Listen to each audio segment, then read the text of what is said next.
Good morning, everybody. This is Rajiv Palicha from All India Spice Exporters Forum.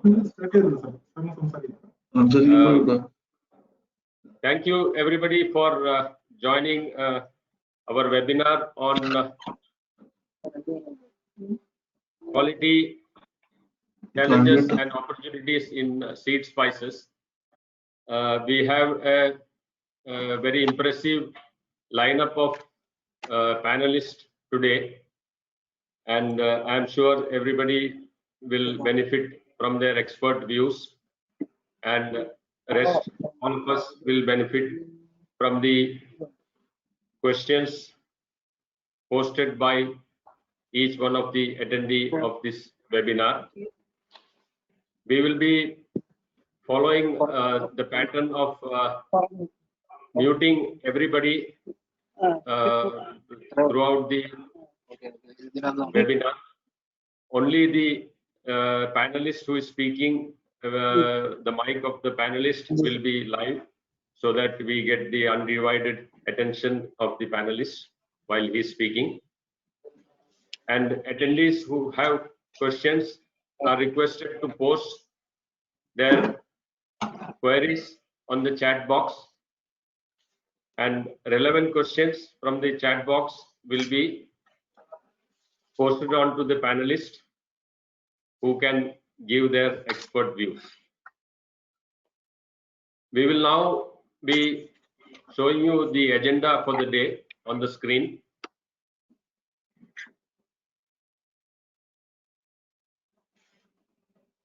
Maybe you can enlarge it to 100%, Moses. Yeah, this is the agenda which we will follow. We will keep the screen static for some time for all of us to read.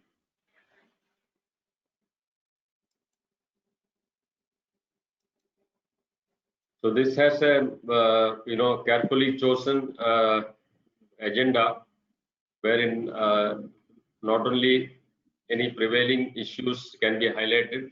The whole idea is to highlight the big opportunity India has in terms of exports of seed spices and towards the betterment of the industry as a whole. So we have a cross section of speakers highlighting their views.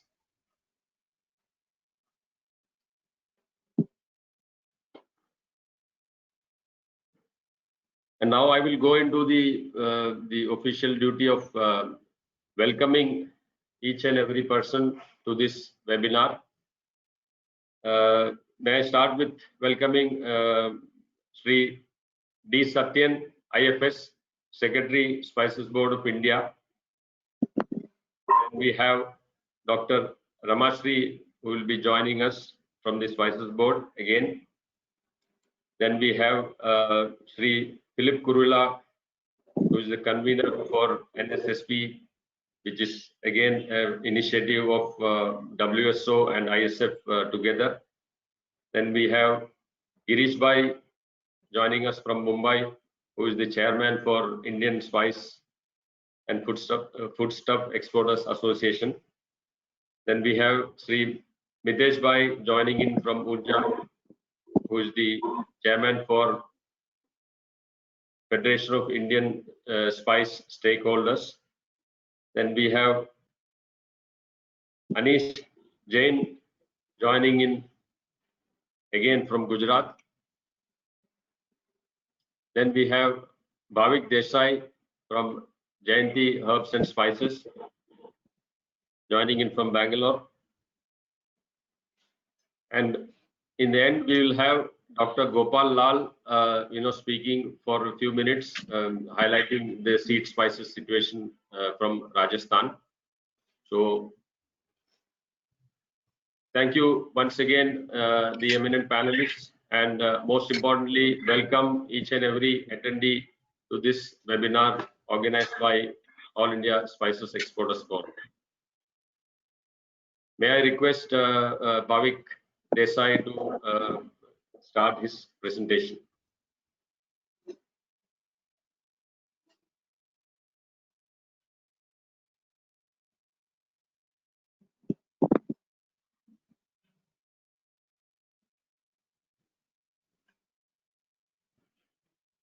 Good morning, everyone.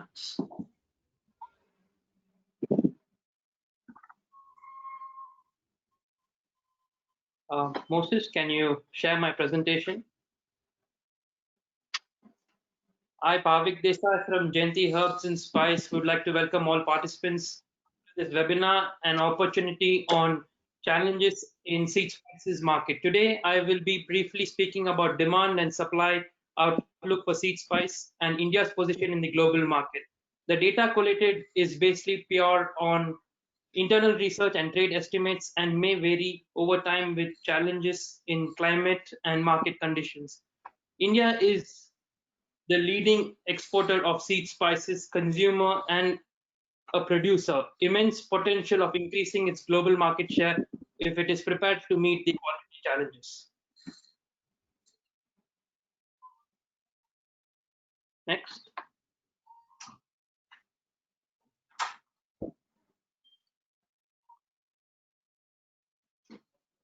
India's spice export basket has an interesting mix of traditional spices like chilies, turmeric, pepper, seed spices, while cumin and chilies have the largest market share export. Seed spices is a distant second.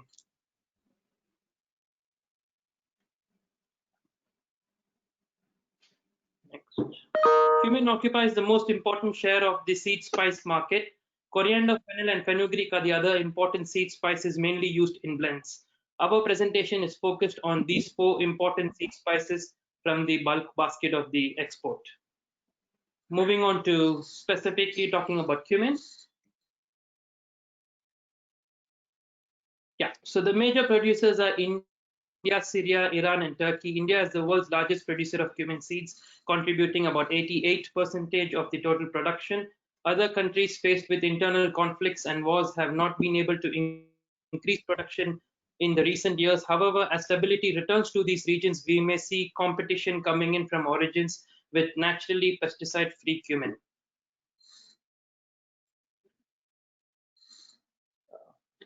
The average annual global production is pegged at 580 to 600,000 metric ton, with a split given on country wise. Moving on to India specifically, we have Rajasthan and Gujarat as the key growing regions. Rajasthan contributes about 54% of total production in India.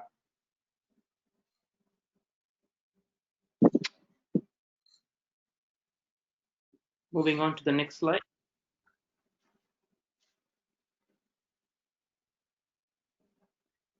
China is the largest importer of cumin from India, followed by Bangladesh, USA, and UAE. Many Chinese traders have established their spice business in India in the recent years and are exporting cumin and chilies, which are very popular in China's Sichuan and Yunnan province, where people are eating like spicy food. You can have a look at the country-wise exports. Moving on to the next slide. Cumin crop this season, despite the locust attack in the border villages of Rajasthan, has been nearly 20 to 25% than last year. India should take advantage of its position and expedite shipments, but contrary to our expedition, COVID lockdown has impacted shipments adversely, and export volumes during April 2020 have come down by 34% comparison to the last year same time.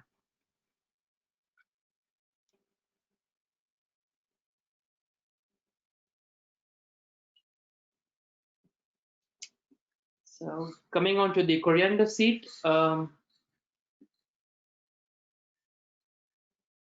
moving on to the next slide. Major producers for coriander seeds are India, Russia, Ukraine, Bulgaria, Morocco, and Iran. Turkey and Egypt and China are small producers. India contributes 72% of world's total production.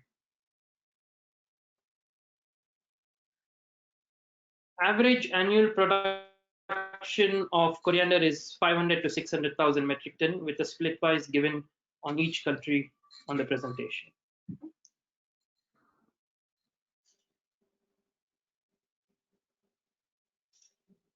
Madhya Pradesh, Rajasthan, and Gujarat contribute to nearly 87% of India's total production. India has had a better harvest this season as monsoon and winter had augured well for the Rabi crop. You can see. Malaysia, UAE, UK, USA are the major importers. South Africa mainly imports coriander in powder form.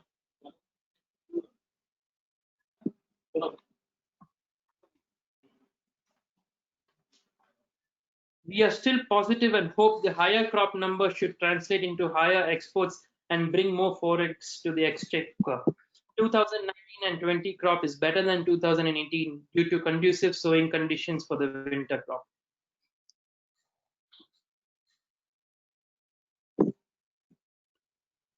Again, as a comparison, due to the COVID, shipments in April 2020 are lower by 20% versus April 2019.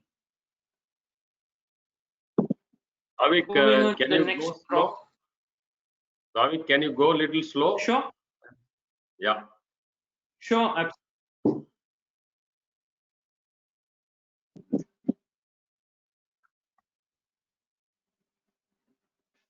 So talking about fennel, India again dominates the market in fennel production, followed by Turkey and Egypt. India's production is 160,000 tons, followed by Egypt 7,000, and then followed by Turkey.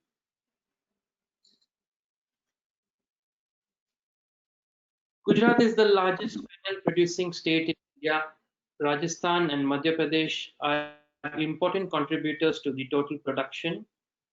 Gujarat is producing 75% of the India's production.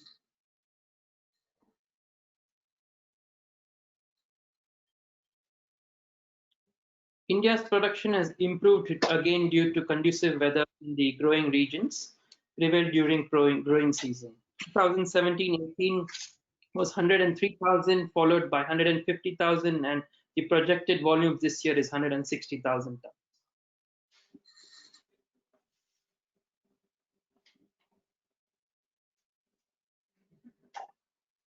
Main markets for Indian coriander is USA, UK, Malaysia, Saudi Arabia, and UAE. Accounts for 65% of the world exports.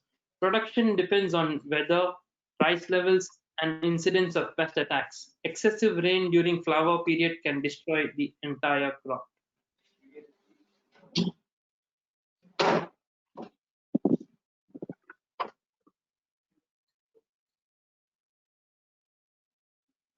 Similar to what I have done with the other seed crops, you can see the comparison of shipment post-COVID lockdown has declined by almost 35% in comparison to last year,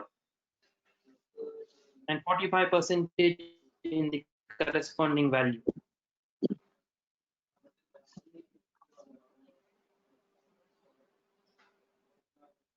India consumes bulk of what it produces. Average global production is 120 to 160,000 tons. The global demand is 30 to 40,000 tons, and India consumes domestically 90,000 tons.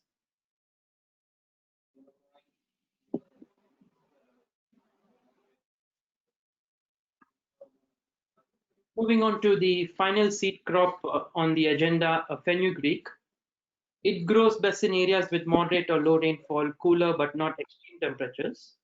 Major fenugreek producing countries are India, Ethiopia, Morocco, Egypt, and Turkey. India dominates the world market similar to the other seed spices, followed by Ethiopia, that is emerging now as an important producer of fenugreek in recent times. Production in Ethiopia is about 3,000 metric.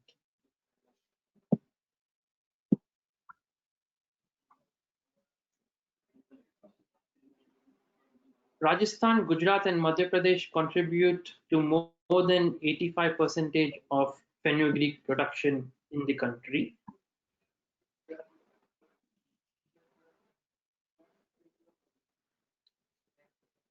This is a country-wise fenugreek export. Fenugreek is majorly exported to USA, UAE, Middle East countries, and Sri Lanka.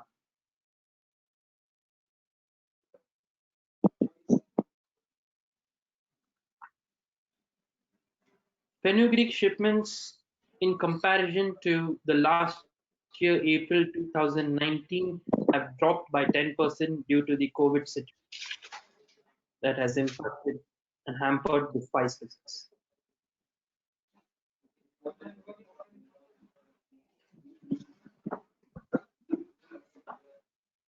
2019 and 20 crop is expected to be better than the 2018 and 19 crop. Bulk of fenugreek production is consumed internally. Export constitutes to 20 to 25% of the total production.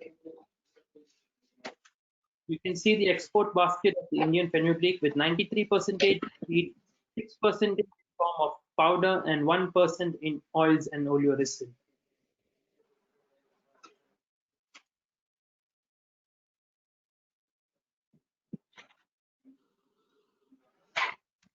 After completing the production data of the seed spices, we would like to touch upon the opportunities. Seed spice is largely referred as the food ingredient and is extensively used in curry powder and spice mix preparations. Demand for value-added products is propelling export growth. Demand is rising with increasing popularity of ethnic cuisine world over. A big market awaits in cosmetic, pharmaceutical, and alternative medicines. Rising consumption on back of increasing awareness about the health benefits of seed spices.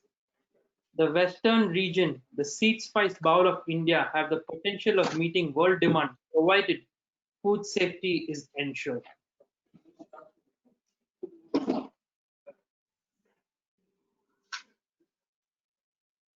Moving on to the challenges, which is the topic opportunities and challenges.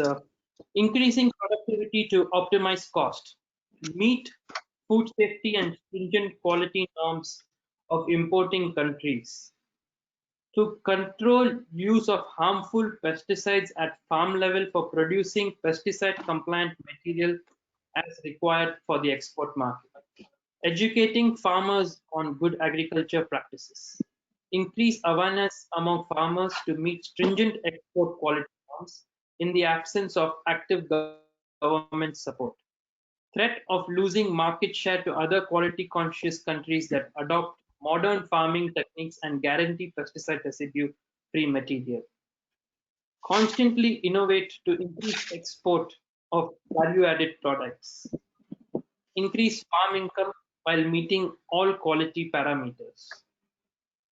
There's a great opportunity for the Indian spice seed market. For cumin, you have seen that Turkey and Syria could be an emerging competition, and for coriander, we see a lot of the East European market that will be an emerging competition. We need to address these challenges to stay ahead of the competition and retain our position.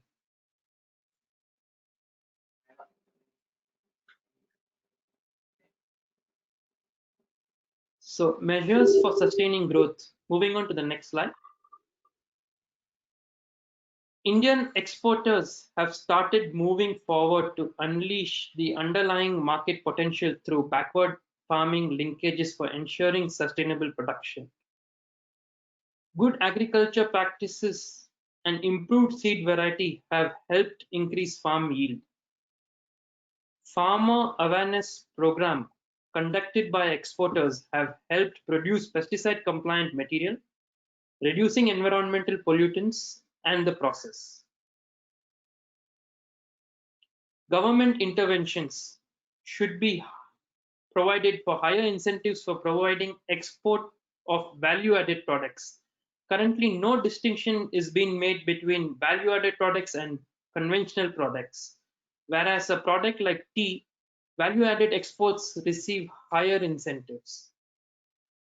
Government should introduce farm-level traceability, should ban manufacture, sale, and import of harmful pesticides.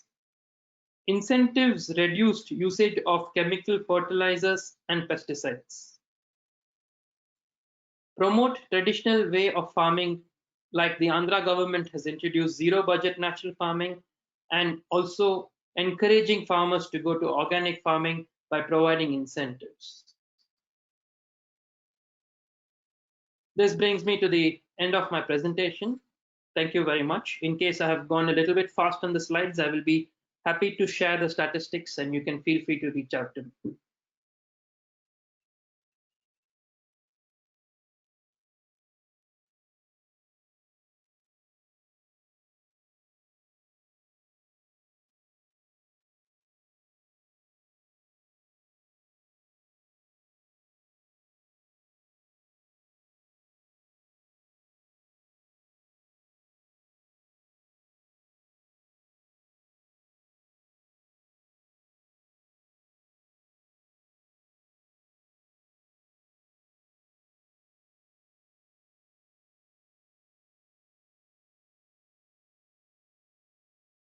Sorry, may I request all attendees to post their queries on the chat box, and we have scheduled for a Q&A session at the end of all the presentations, and then we can take up the relevant questions with the panelist.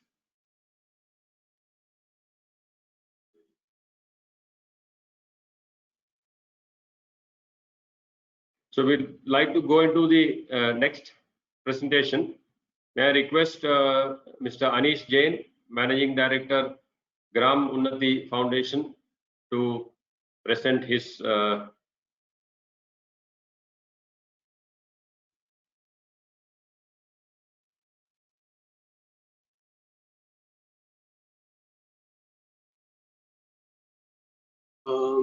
Thank you, Rajiv, and thank you, everyone.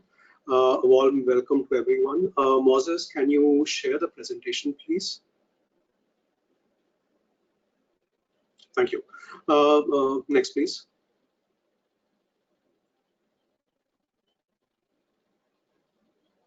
Gram Unnati is a social enterprise. We work across 5 states, reaching out to 100,000 farmers, and try to create a one-stop solution where farmers have access to different services, from inputs to market access to financial services and advisory support. We've been working extensively with seed spices farmers in Rajasthan and parts of MP, and this is going to be something which we've experienced on the ground as well as through our interactions with various industry leaders. We're going to be kind of sharing our findings from there. Moses, next, please.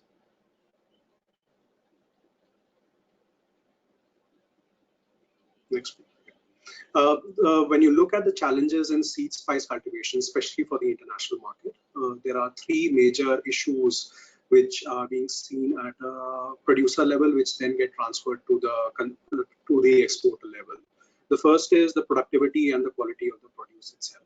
The second is contamination, which comes in because of other crops which might not be desirable for coming in over there. And the third is chemical residue.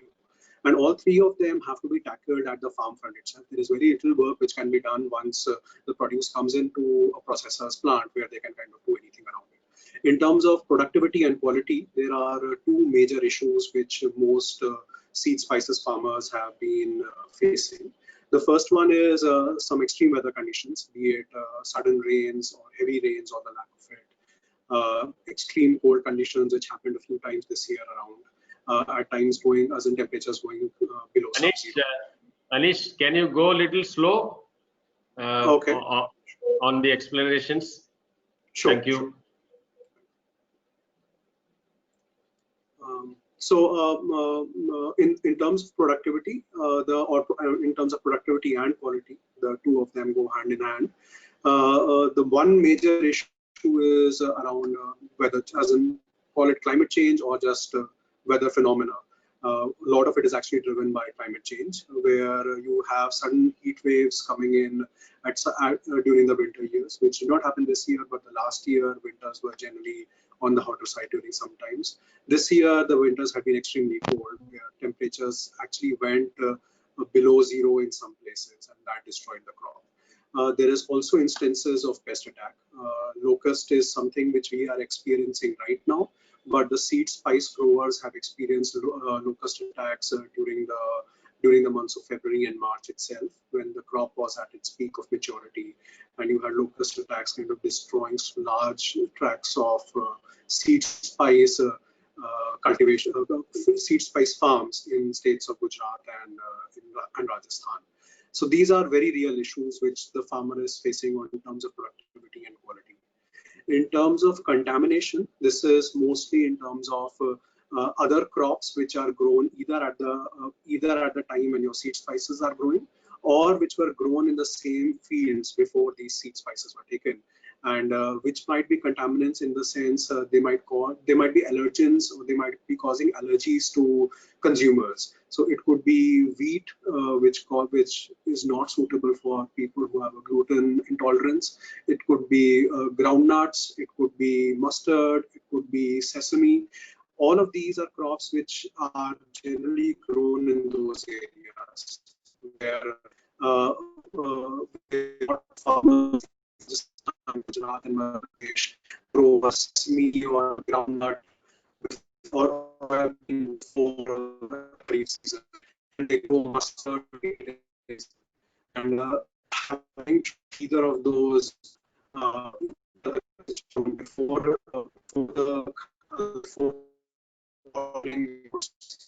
both be allergens and could cause issues in especially when we are targeting export market. And the third and final issue is regarding chemical residues, which comes in primarily because the farmers themselves are not very aware of what are the right practices. There are a lot of prohibited imports which are still in use, and they are seen as the as a solution which can help them really tide over the problem.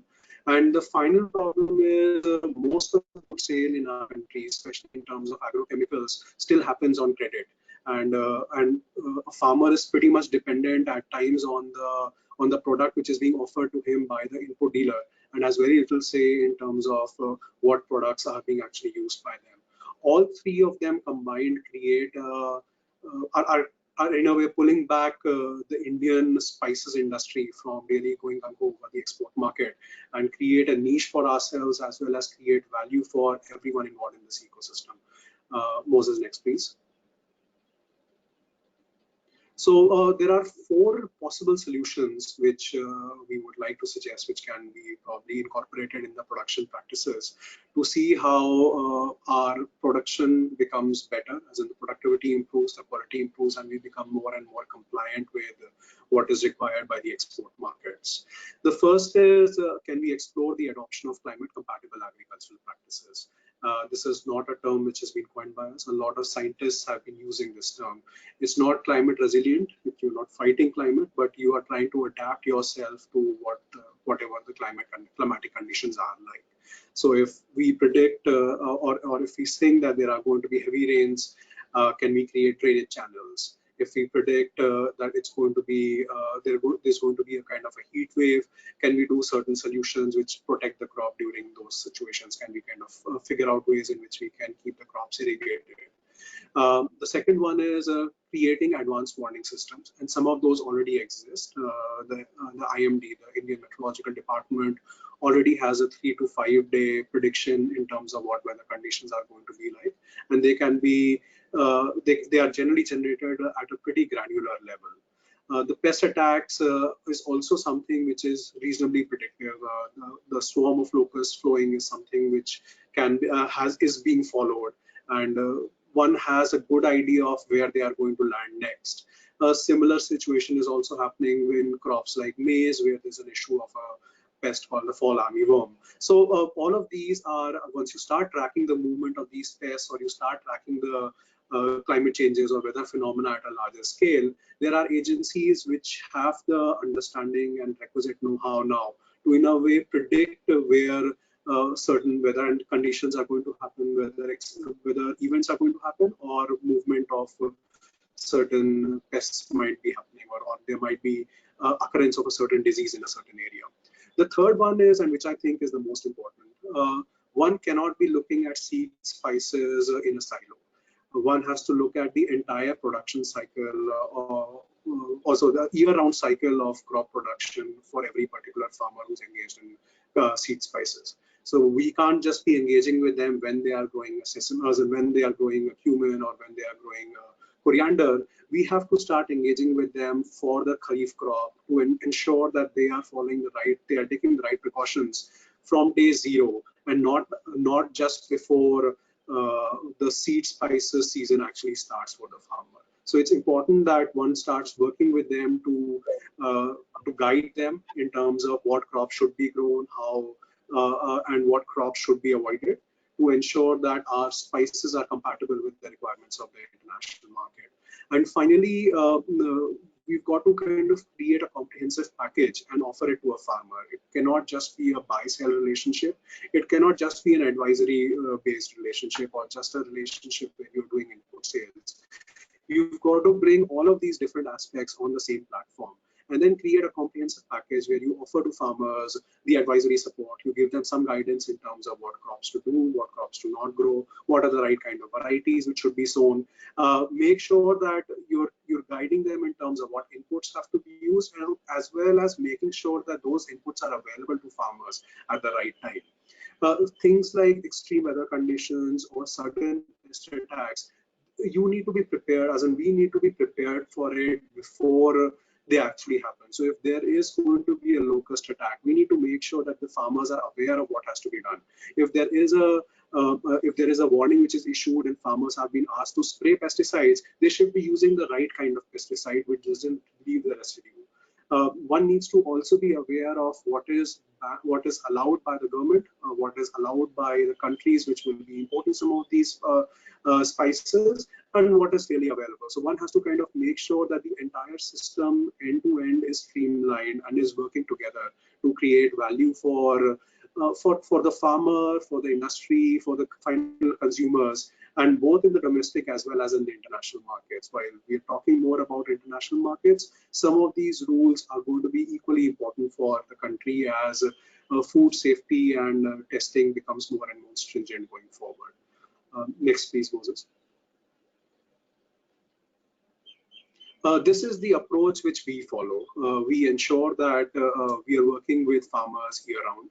So it starts, so if it's, let's take for example, a coriander growing area in southeast Rajasthan, we start working with them today when they are going to be planting the soybean or the maize crop to make sure that they are taking the necessary precautions. If they are growing groundnut, we kind of make sure that they are growing it in those areas which are not going to be growing coriander going forward, or the likes. Or they are at least taking the necessary precautions to ensure that there is no contamination which happens. We also try to make sure that even in the crops which are being grown right now, they're using the right set of chemical inputs, if they are using any, to reduce the possibility of any contamination or any pesticide or chemical residue coming in through the soil. The second one is to kind of figure out ways or figure out crops which are going to be compatible with the requirements in terms of our export conditions. So if there are any allergens, and even in the Indian domestic market, if there are certain crops which should not be grown at that point of time, or which should not be grown preceding the seed spices season, we need to kind of understand which are those crops which should not be grown, figure out crops which are compatible, create an entire package around it. So they might be growing soybean because it's a fairly lucrative crop, but is there an alternative crop which gives them equal earnings and which can ensure that they are ready in time for the next crop which has to be sown? And it is not just limited to giving them advice or getting them access to imports, but we have to make sure that there is a final buyer who is ready to offtake the other commodity to ensure that there is an equally remunerative opportunity for each of the farmers. The third one is we have an immediate advisory system which is built in, where we ensure that at any point of time, if there is an advance warning in terms of extreme weather conditions or in terms of pest attacks, all farmers who are engaged receive directed SMSs. Now, these SMSs, and this we found to be fairly useful to reach out to a large number of farmers, where we were able to ensure that these farmers had access to not just the information, but also solutions which could be incorporated in their practices as quickly as possible. Together with IMD, we are testing out an advanced warning system, which is being fed into the warnings which are given out. Similar thing, we are also designing packages which might be relevant for farmers. And finally, as an input usage is going to be critical. This is something we are doing, and I think as an industry, one can also look at collaborating closely with financial institutions to see if we can develop input credit products, which ensure that farmers are using the right kind of inputs and there is an assurance of buyback at the end of it if they've used the right kind of inputs. These are small interventions which could be incorporated by the industry at large. Some pilots and the results are available. We were more than happy to share those. Moses.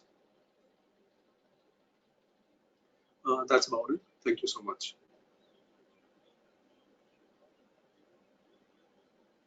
Yeah, thank you so much, Anish, for that insightful presentation. May I request Mr. Philip Kurula to come online and to start his presentation. Mr. Philip Kurula is the convener for NSSP, which is a part of the initiative from WSO and AISEF. Over to you, Philip.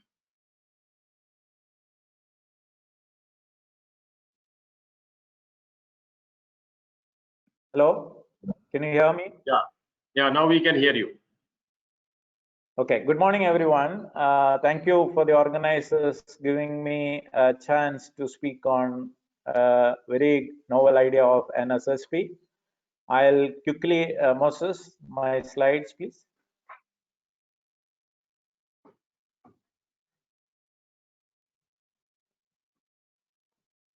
Yeah, I'll quickly give you an overview of NSSP, National Sustainable Spice Program. In fact, going back little history, World Spice Organization is the brainchild of the industry as well as Spices Board. And right from 2012, we have been doing several works starting from nutmeg, chili program in MP, and cumin program along with ISFIA in Barmer. All this happened because of the support from Spices Board, and now it has been evolved to a greater platform, like absolute collaborated platform starting from AISEF and WCO together. Spices Board very gracefully joining to this primary organization, stating that that is the focus hereafter from Spices Board. And GASED is a biodiversity program. They are our partners. IDH definitely have been working with us for a long time. And IDH and WSO has done several work in the past, training up to 75,000 farmers. But now with the collaborative support, I am sure it will be much more focused. And finally, the Sustainable Spice Initiative, Netherlands-based IDH promoter or the platform, where all the major spice companies, starting from McCormick and Unilever and so many companies are behind this scheme. Today, if you look at, several commodities are globally traded sustainable.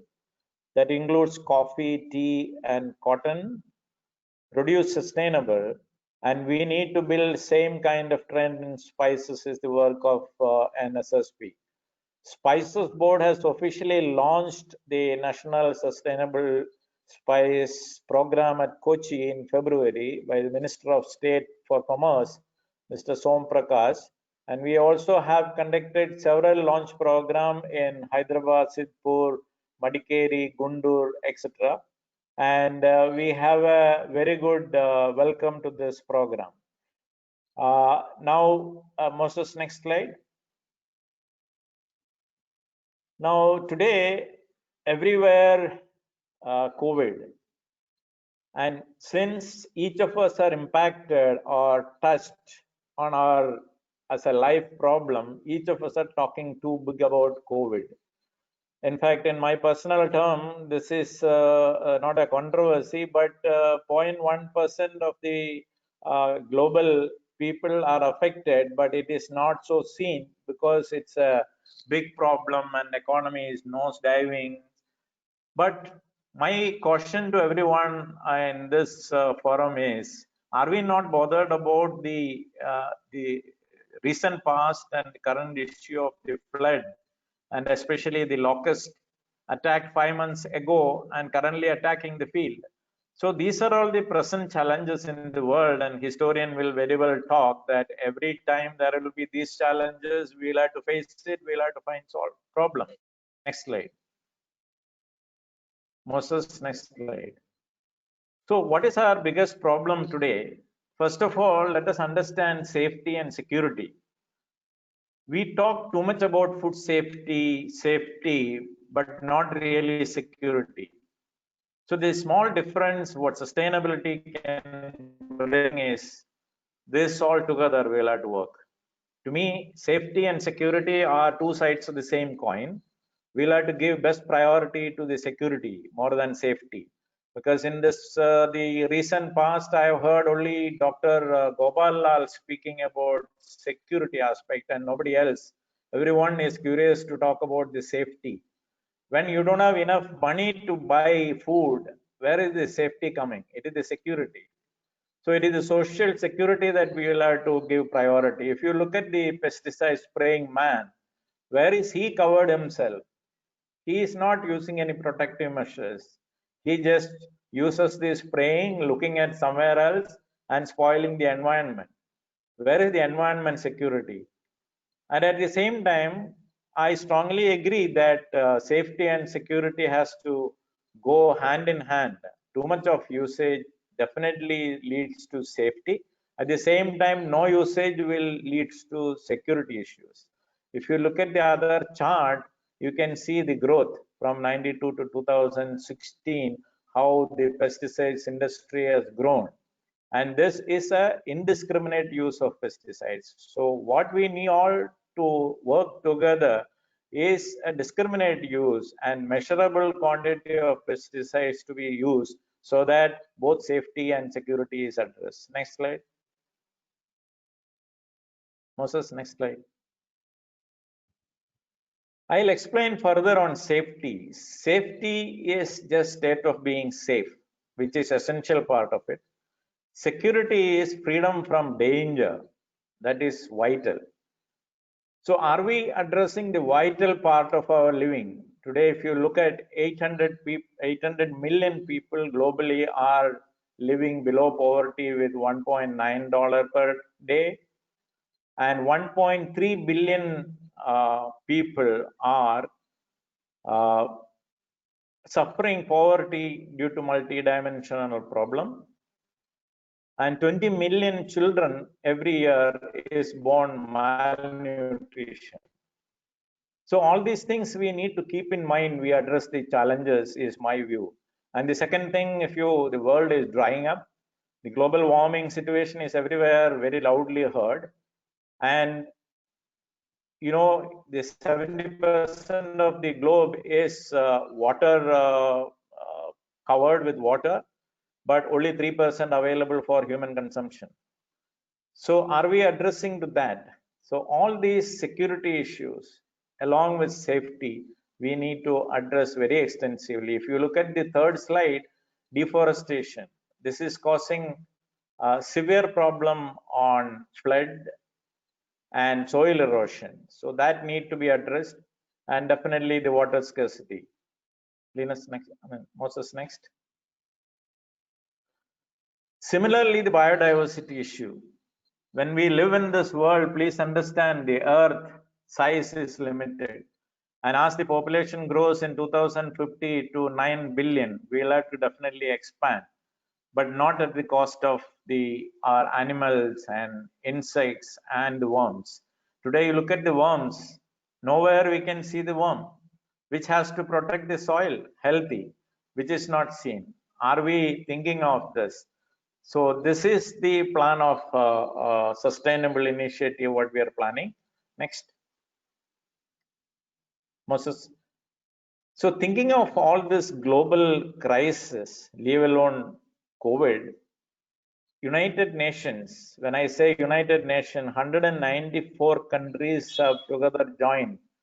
When we have the border issue and state to state issue, 194 countries joined to address the sustainable development goals.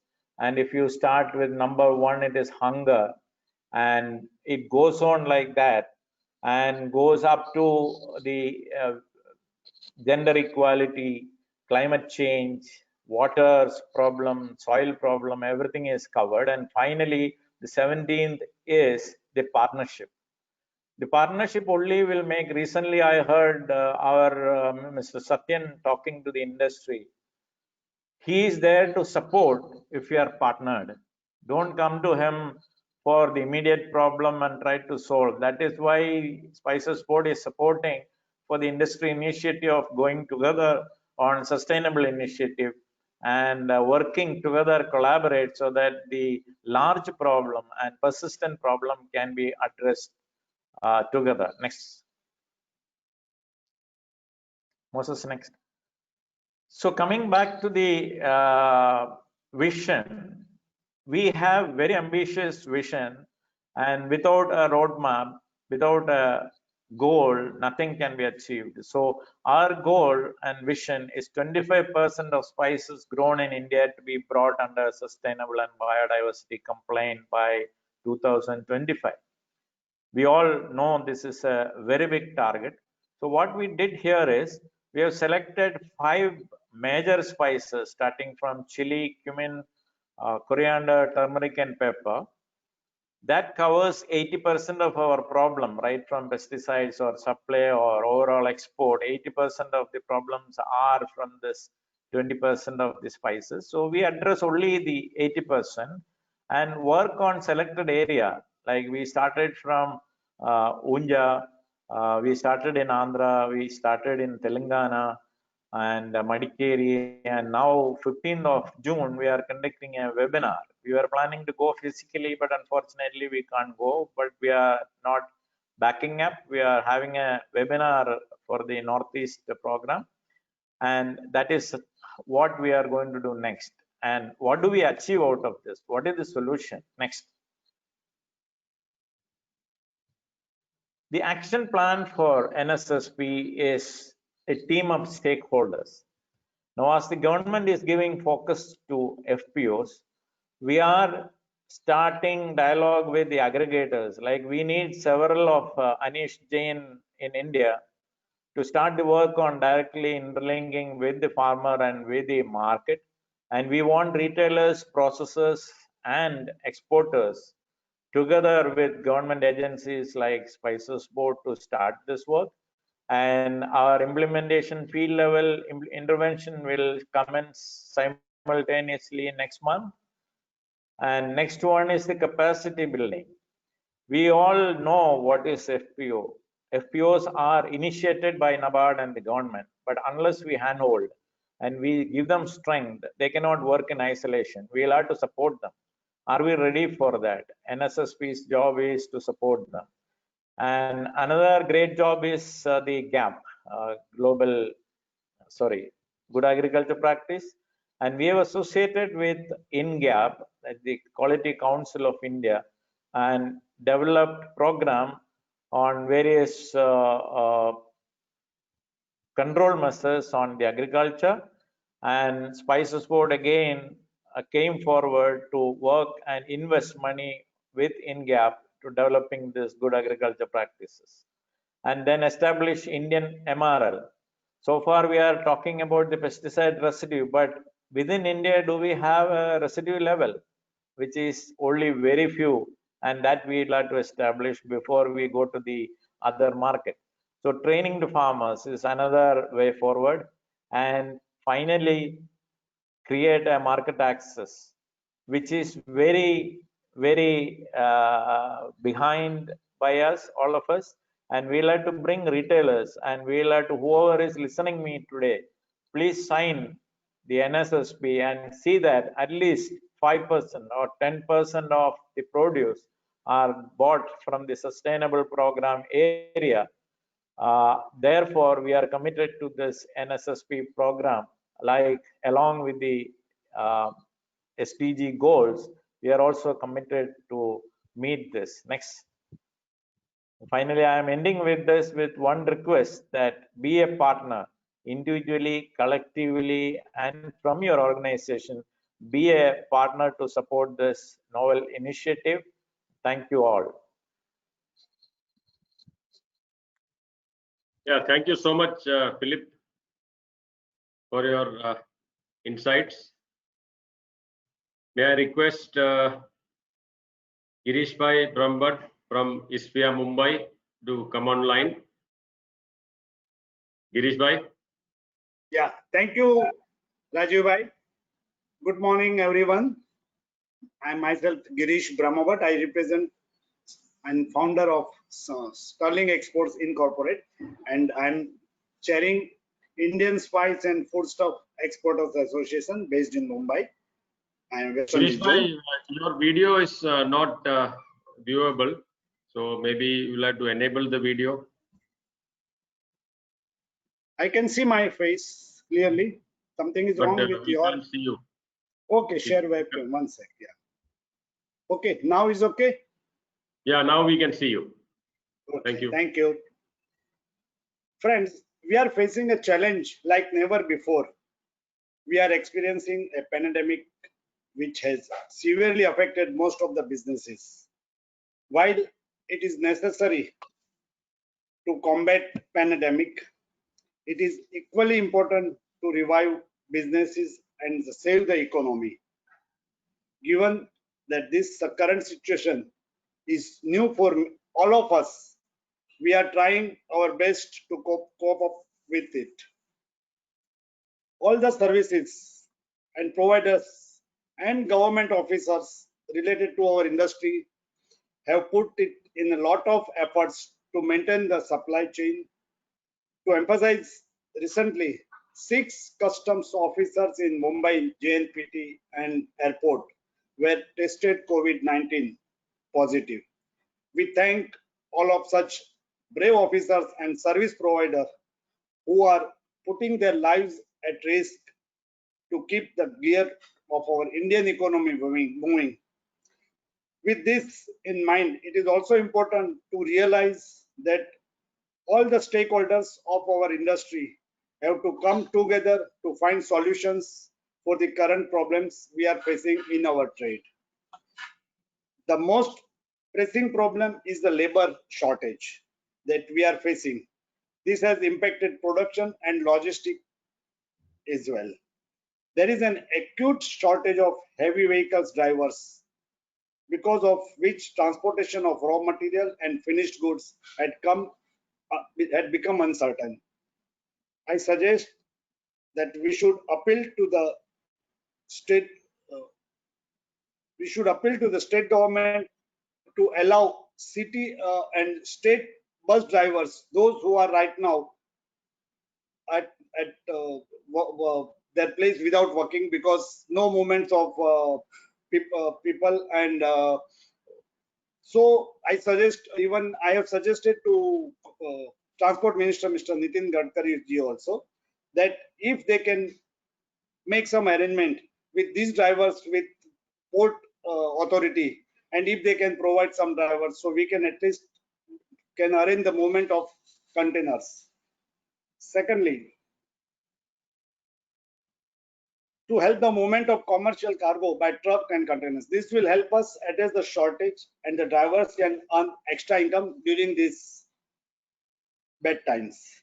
We also need to approach the state government to highlight the fact that all container freight stations are prioritizing import containers over export containers, which has increased the lead time to carting the stock and stuffing by several days.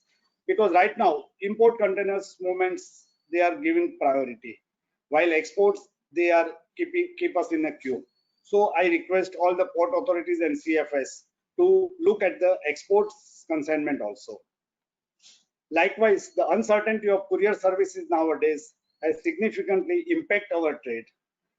While international courier services has resumed, the estimated delivery period has become highly unreliable, and it varies a lot. Local courier services also remain unreliable, plus their pickup and drop locations are quite inconvenient. One solution could be request to them develop pickup drop points in popular food industry areas to cut down the lead time. As well, I request postal department. Earlier they had a services same like speed post. So if they can again resume that, so we can move our documents to the exporters offices or exporters place where they situated. Secondly, another key aspect is the shortage of staff faced by the shipping lines. All shipping lines have started insisting on CVBL to ease of process of releasing containers, but the safety aspect to this document is questionable, because of which it is not a reliable option for all orders. In case of regular BLs, they are generated only once or twice a week, regardless of when the shipment has taken place. This has led to delay in payments from the buyer, as we are unable to present either a scanned copy or a hard copy of the BL. This has impacted our trade with the neighboring countries the most, as the vessel reaches the destination before we can send a scanned copy of the BL to the buyer. I believe it is important for us to express our concerns to the shipping lines and try to convince them to at least give us scanned copies of BLs, which will help us to address these issues. Lastly, I would like to emphasize that our friends working blue-collar jobs are the backbone of the industries. It is the responsibility of the state government to ensure that all their basic needs are taken care of it. It is also our moral responsibility to help them in whichever manner possible. Only then we will be able to come out stronger from these current situations. Thank you all. Now I would like to hand over to Sri Rajubhai Palicha. Yeah, thank you, Girish Bhai.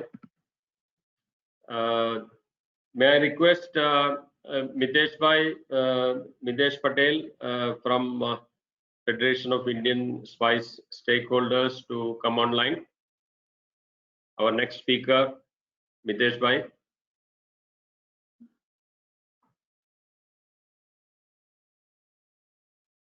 Good morning. Good morning to all panelists and attendees. I am thankful to all Indian Spices Exporters Forum and especially Mr. Rajiv Palicha for giving me this opportunity to deliver my views on this webinar. It's a very good idea to arrange a webinar and to interact with the industry, share opinions and problems and good things about the industries. I am Mitesh Patel, Chairman, Federation of Indian Spices Stakeholder. My company name MR Agro Industries, and I am from Unja. With the current situation of COVID-19, Indian economy is going to suffer, but the same time respect the Indian government steps to tackle the economy. Although a lot of still need to be done. My subject is related to problem facing at terminal markets, terminal markets means APMC markets and the current situation of seeds and spices. The first and major problems now we are facing in APMC is a labor problem. Shortage of labor, migrations of labor has impact all of us.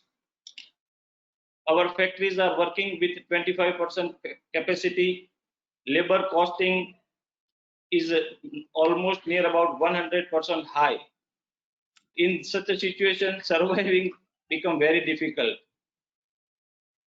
On other hand, as Girish Bhai explained, transportation issues, transport drivers also migrate to their natives, and we are facing a very huge transport problem. Our warehouses are full. We cannot deliver to goods at port on time. Vessels are going delay. Vessels movement is very slow, and ports also working with the 30 to 40% capacity. Both APMC and Spices Board are requested to please convince the government and please find some way how we can call back this labor who are migrate to their natives. The other problems we are facing at APMCs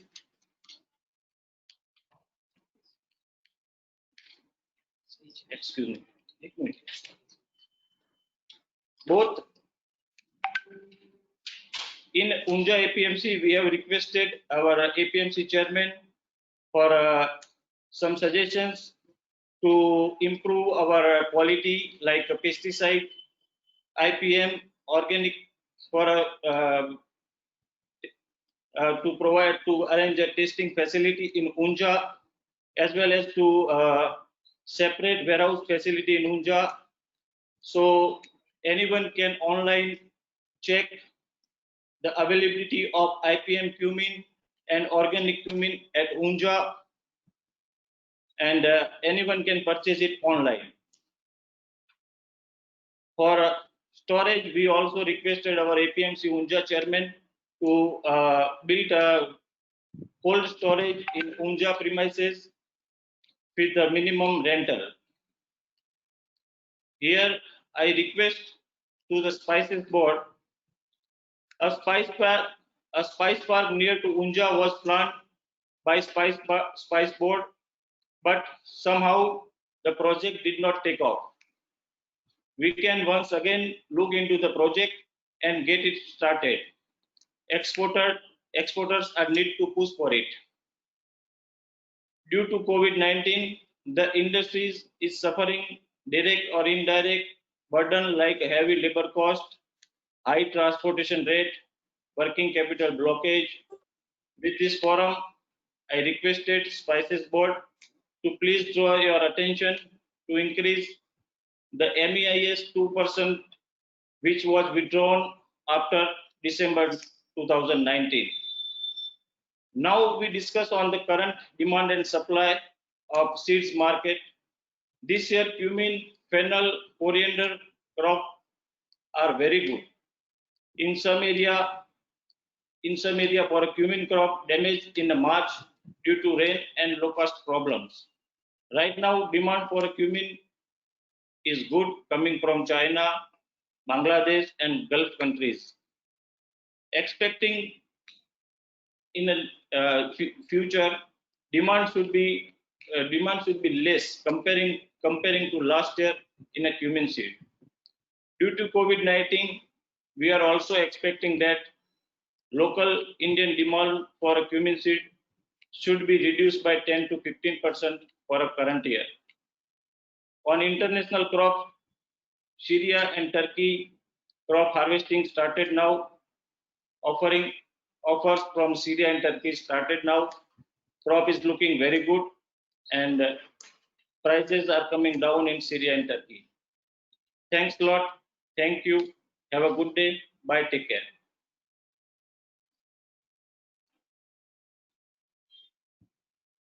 Thank you, Mitesh Bhai, for the inputs. May I request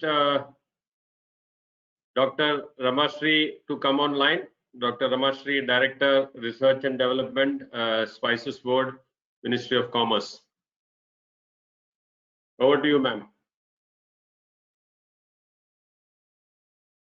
We can't hear you, ma'am. We can't hear your audio. No, still we can't hear you.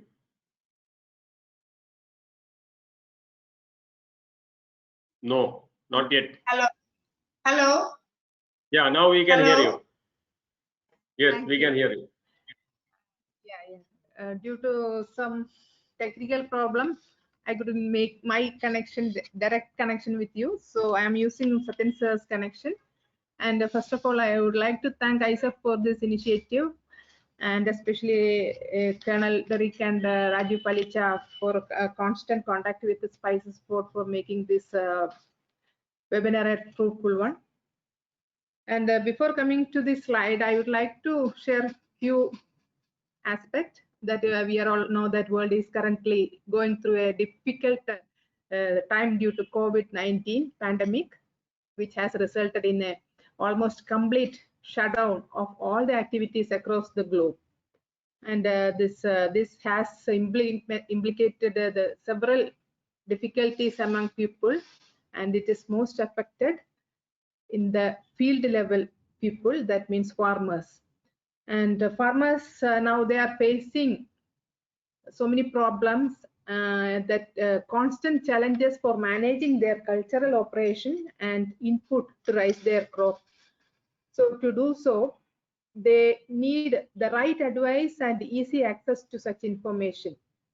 Considering these concerns and the feedback from the ground level, extension services through WhatsApp mobile has been started to support farmers with the expert advice on the different challenges that they are facing now.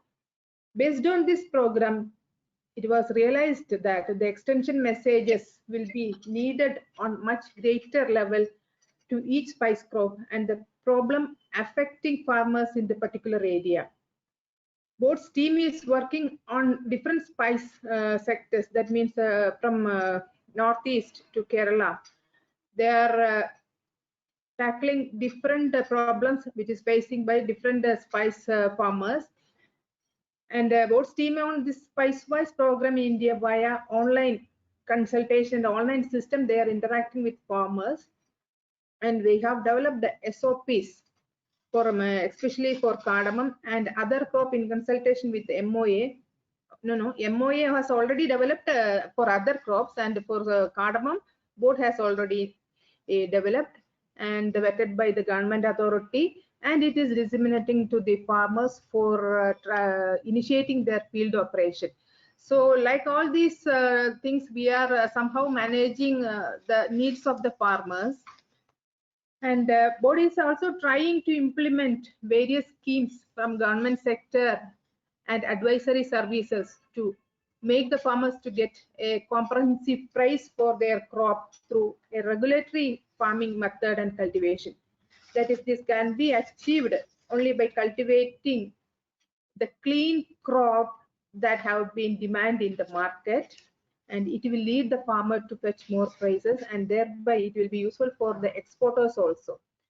And board, in collaboration with the state agriculture universities, Ministry of Agriculture, ICAR Institute, are continuously guiding farmers which crop to cultivate. And if the farmer are following the suggestions and recommendations regarding to the use of pesticide, other sanitary and phytosanitary issues, then varieties, then spraying schedules, everything, they will be able to solve some of the major problems, and thereby it will help the exporters also to get a clean, good spices for their export.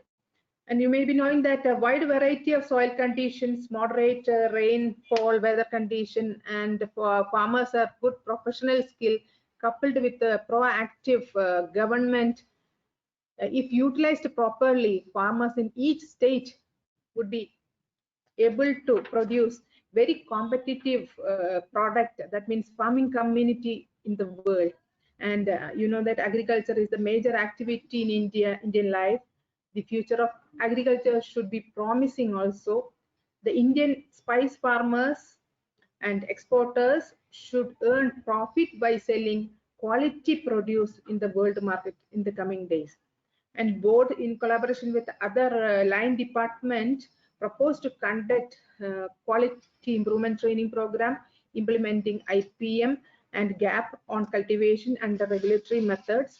And with the help of Satyan sir, already signed the SINT-GAP for around 5 spices, all in different locations, which includes these spices also. That also will be implemented soon. And these are all the and also during COVID situation, we have already initiated online consultancy and advisory program for the spice farmers from Northeast, Unja, Rajasthan, and then Telangana, Kerala, Tamil Nadu, all over. Wherever boards offices are there and officials are there, we are doing it regularly. And today, AISEF entrusted one special topic, that is government intervention for sustenance and improvement in field level. Rajiv, please go to my slide. These are all well aware by all the speakers or the community that challenges in increasing the export of spices. It is one of the major issues, lack of exportable surplus. That means desired quality. We have a lot of spices, but for export demand, we have to concentrate on demand-based cultivation. That is, I mentioned that regulatory farming. So during that means the starting point of 2020, we had a meeting with all the line department, that is agriculture, DASD, ICAR Institute, and Spices Board, to chalk out some of the ground reality. And in consultation with AISEF and other spice exporters forums across the India, we have collected a data which quality which spices, on what quantity and time they require. Accordingly, we made a proposal for each state. That means in agri-export policy, they have identified state-specific spices. So accordingly, we have chalked out clear-cut programs and where should be intervention is required, and accordingly board is proposed to submit. That means board is preparing and submitting proposal to Ministry of Agriculture for implementation, other than cardamom and small and large cardamom. All other spices mandate is vested with the Ministry of Agriculture. So another quality standard adoption by importing countries, that is another major issue that is addressing by the policy level, that will be discussing by Satyan sir. And market intelligence study, climate vagaries. This is another major issue that we are trying to address, and the vagaries are different types. Now the Lacoste is there in seed spice, it is coming. So we have to face all the situation then and there. So climate vagaries may badly create new pests and diseases to the farming community. So correct time intervention we have to initiate for crop wise and region wise. Then linkage, for lack of market linkage, some intervention board is taking up, that I will show you later. And quality, safety, SPS and TBT issues. Next slide.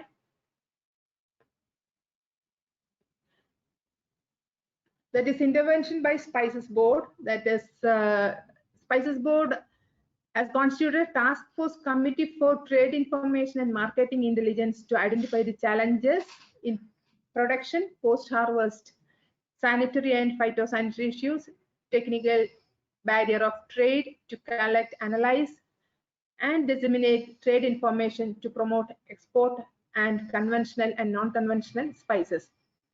Spices Board in coordinating with the Union Agriculture Ministry and ICR Institute in developing and implementing integrated program in all spice growing states. And board is regularly conducting quality improvement training program. In addition to that, Spices Board initiated a spice skill mission in 14 states of India, that is PMKVY, under PMKVY program. We are educating, that means developing skill for the farmers or any community. They are ready to come to attend the classes, that skill development program. Then board is implementing Ministry of Commerce approved schemes for rejuvenation, replanting, etc. for cardamom plantation, and post-harvest mechanization scheme for other important spices, which is coming in under Spices Board mandate. And next slide. Next slide.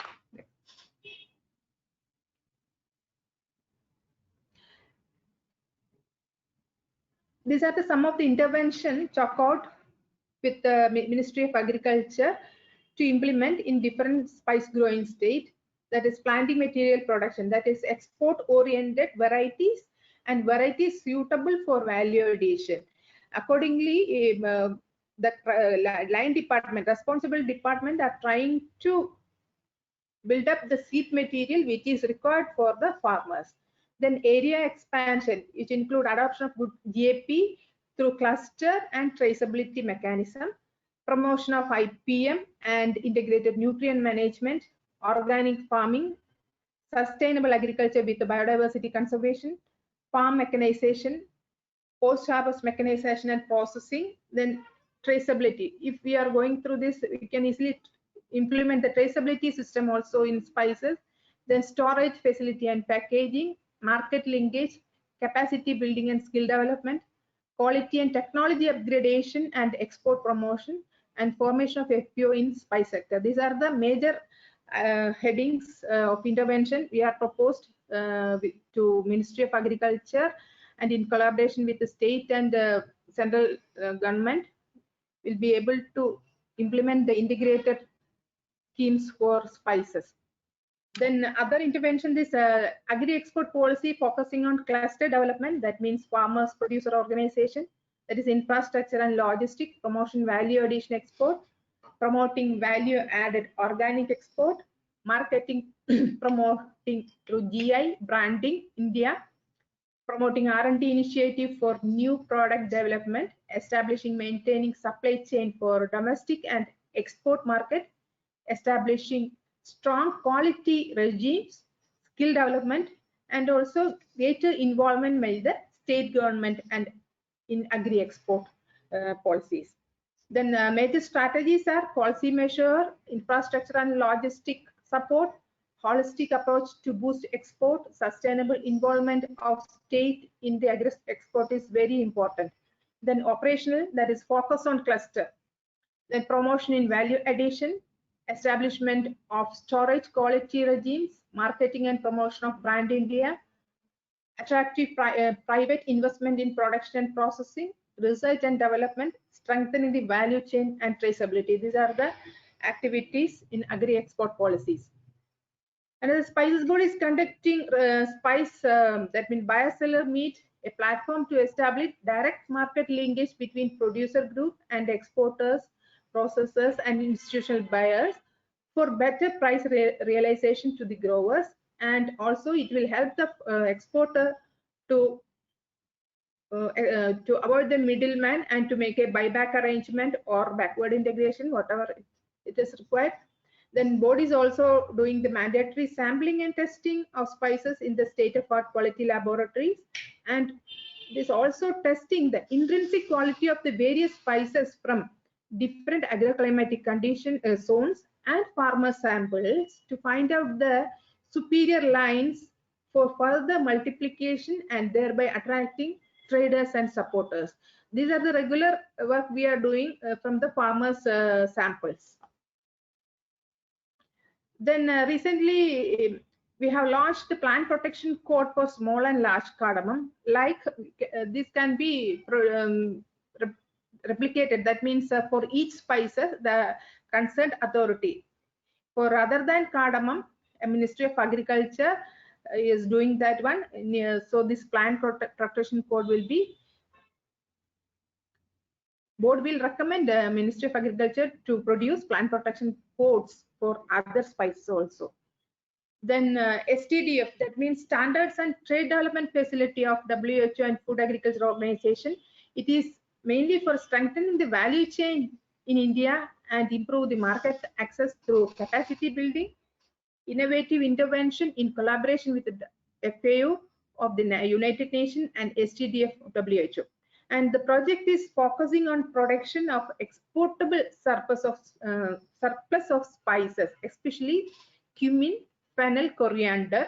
That means 3 seed spices are included in that, and black pepper, by addressing the sanitary and phytosanitary and food safety issues in selected production hubs in the state of Gujarat, Rajasthan, Madhya Pradesh and Andhra Pradesh. As a pilot project, that means we have already selected villages from Rajasthan, Marsana, and in Gujarat 2 area, Marsana and Unja, and Madhya Pradesh, Andhra Pradesh for other spices. So these are about already initiated, and further we will strengthen the activity in those areas. The other collaboration is with the National Spice Sustainability Program. Mr. Philip Kurivilla already discussed in detail about all these aspects. Board is also helping for the implementation of this sustainability program. So with the board's officials from different area, that means Northeast, Dr. Philip Kurivilla already told that we are planning to launch in Northeast, and with the board's officers are very much interested and working on that aspect also.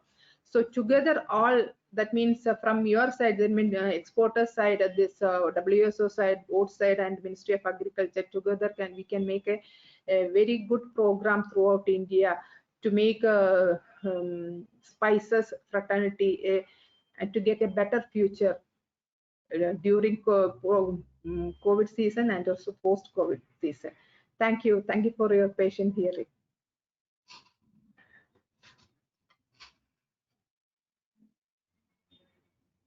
Thank you, Ramashri ma'am.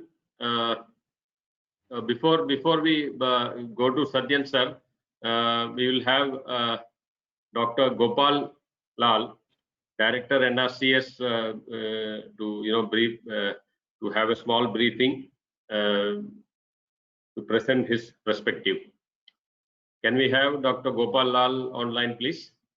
Yes, please. Good morning. Rather, good afternoon now. Good afternoon. Hello. I'm audible and visible. So we can't see you. We can hear you. Now, Yeah, now we. I'm visible now. I don't know from organizer side. It is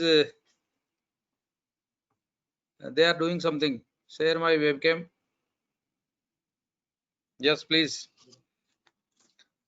I would like to congratulate Daksab Palicha Sahib for organizing such a nice program, and I'm seeing so many good and very knowledgeable people in this meeting, like Secretary Spices Board, Madam Rema, and Sri Kuruvilaji, Ramkumarji Menon, and other participants, the learned participants from the industry, the government organizations, and the other friends. And I thanks the organizers for inviting me on this platform. As far and this is very beautiful program organizing, especially on seed spices. I'm very happy to see this one. And for 5 minutes, I will say one or two important things. Yes, there are some challenges. The title of the program is Quality, Challenges, Opportunities, and the Action Plan, or the solutions if we can have in the hand in the coming time. Some challenges are there. We each and everybody knows that the availability of manpower drastically disrupted during last 60-70 days, and quality issues are there. Yes, aroma, color, contaminants, these issues are there, and the produce will be affected. And you see, in certain farm, the people are not able to lift in time. So in Rajasthan, you can see that above 40-degree temperature we are having, and if suppose produce is lying on the fields or some uncovered storages, then the issues are there. Cleaning, grading, packaging is not happening in the time, and post-harvest activities are delayed, and due to labor shortage and some other, the shortage of packaging material and the other input required, the issues are there in post-harvest handling and the management. Then testing of the pesticide residue not happened at as it was happened earlier. So some issues are there. Samples not collected in time. Rather, we were not able to collect our sample. We had last year one pilot project to produce the safe spices, especially cumin, in Nagaur and Barmer district with 25 farmers, but we were not able to lift the samples in time due to this problem.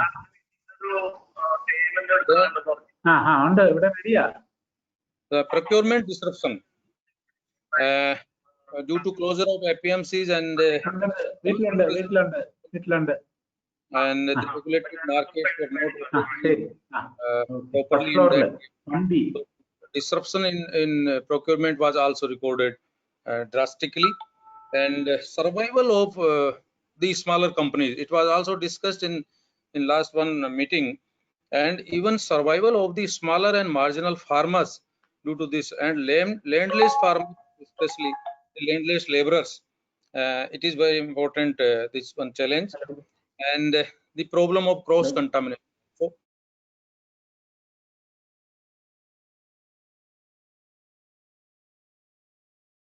the other activities. Then this, yes, Sri Kuruvila also discussed the safety and security issues.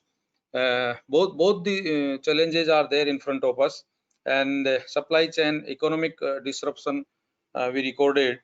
Then besides this COVID-19 effect, negative effect on the especially seed spices, the drastic effect this year we recorded due to locust. You all are knowing this thing, and climate vagaries. This year especially, we received more than 15-20 events of the disturbances from western side, and the impact of domestic demand and export. You see, you are all encountered these things, especially domestic demand reduced during last 2 months or so. But we hope, yes, it will improve in the coming time. But I don't know up to how much time it will persist the problem existing. Then some opportunities, yes, we are having, because India is one of the leading country as far as quality spices are there. So international demand will increase in coming time, and we are having good opportunity to supply, and our people are very enthusiastic to resume the work, as well as the factories and the companies testing through the outsourcing things, because we can have the work from the other people who want to test, so that testing can be improved in coming time. This is one of the opportunity, and the work can be shared by the other people. Availability of raw material, there is no dearth of material, there is no shortage of material available, because yield, as far as yield is concerned, the disruption was very less, maybe due to up to 5 or 10%. So the material in the field is very much available, just it is the issue of lifting. So I request all the people, including planners or the authorities, that little bit APMC Act, it can be relaxed, or some improvement is there to lift from the farmers itself or the fields itself. So we have to encourage this time direct procurement, and upgradation of APMC is one of the opportunities there. This is right time, looking to the health, security, safety, all these things. We have to upgrade our APMCs, and we can do in this time some relaxation to the exporting countries can be given in the standards. This is one of the opposed to. At this time we can encourage this thing. However, importing countries may have little bit pressure. Mechanization is the very good this one opposed. We can enhance the mechanization. There is a scope. Dr. Rima was also saying scope to increase mechanization, especially in post harvest. Rather, in seed spices, the production is also required. Mechanization in production line is also required. Then online marketing, and these 4-5 things are very important. We can do something good in these aspects. And as far as NRCS is concerned,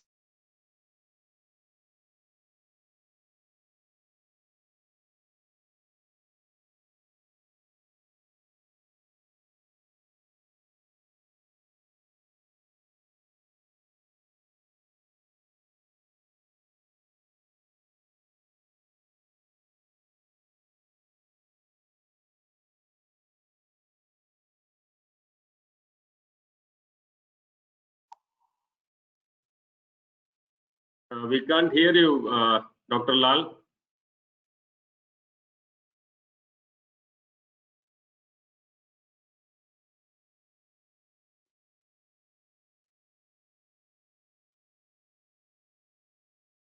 Dr. Lal, are you able to hear us?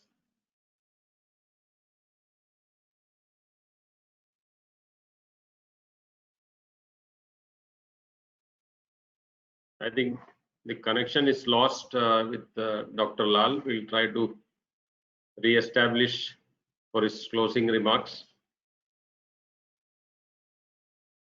Moses, can you check if Dr. Lal can come online? Okay, Moses is updating us that he is offline. So can I request Mr. Satyan to come online and give his views and sum up the discussion? Yeah. Good afternoon, everyone. Good Am I afternoon. audible? Yeah. Yes, sir. Yeah. First of all, thanks for this opportunity. In fact, during the last week, this is the third webinar, almost on the same topic. So I'm running the risk of repeating myself. So I'll make it very short, and I'm seeing that the schedule is prepared in such a way that experts have been drafted in to give their valuable suggestions, which we have already heard, and a sizable amount has been earmarked for question and answer sessions, which is a very good thing. In fact, we should interact with all stakeholders And here our role at Spices Board is facilitators. So we are eager to collect all actionable points from all the experts, and I assure you that we will be acting on all those points. And the main thing is in spices sector, as you all know, it is not, no single player can fulfill all the responsibilities that are required for the proportion of the spices sector to greater height. So it has to be a team game. It has to be a team effort.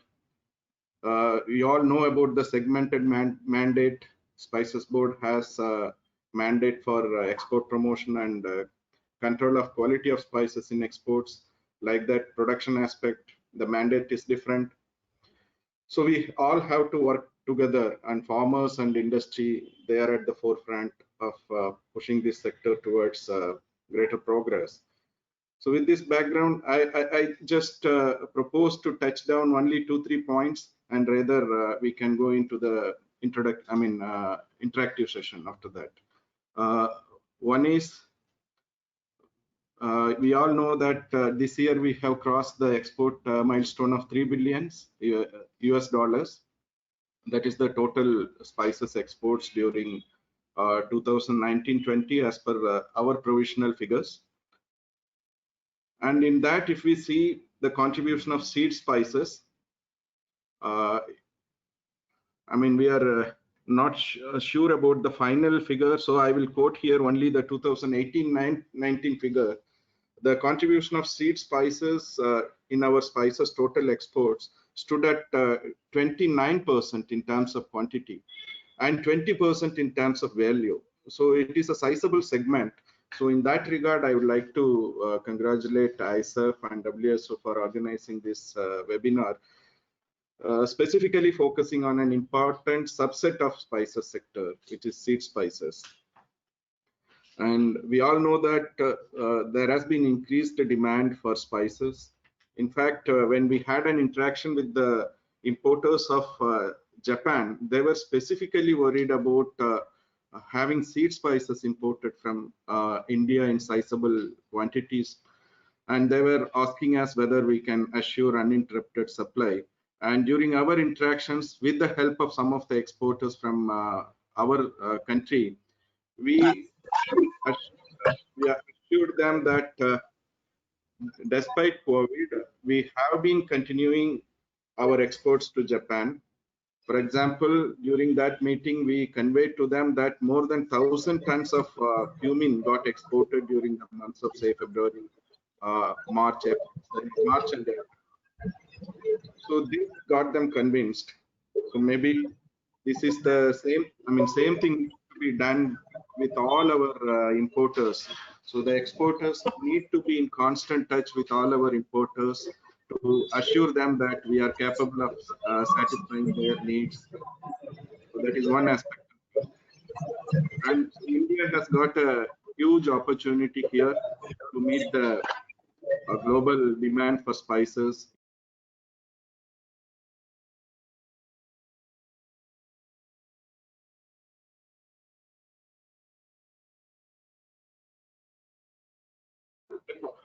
How well we are playing our role. It's all depends on how well we are going to manage the COVID-19 situation and how quickly we are able to resume our normal trade activities, which have been affected to some extent due to the impact of COVID. So this is about the opportunities, and coming to the challenges, many experts have already highlighted the issues. The main issue is the need to ensure quality of spices that are getting exported. For that matter, even for domestic consumption, the FSSAI has been increasing the standards, making it more stringent. So we are moving towards a situation wherein the production has to adjust itself, production process has to adjust itself to produce only quality spices. So to increase the quality of spices in production, we are planning to support, or in the process of supporting, launching of an in-gap certification program jointly with QCI, and this will also be covering seed spices. And when we talk about enhancing the quality at the manufacturing units level, Spices Board has plans to support the manufacturing units for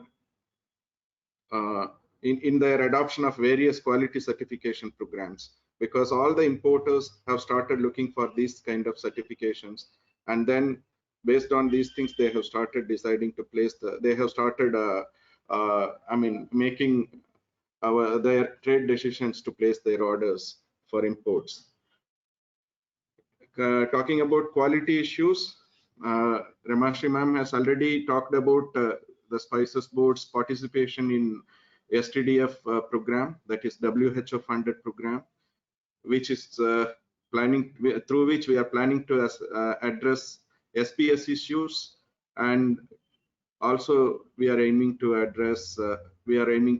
strengthen the spice value chain. And NSSP is another very important program, which is due to the initiative of AISEF and WSO. I should congratulate them here for launching such a program, which is the need of the hour. Spices Board is more than happy to be a participant and active participant in that.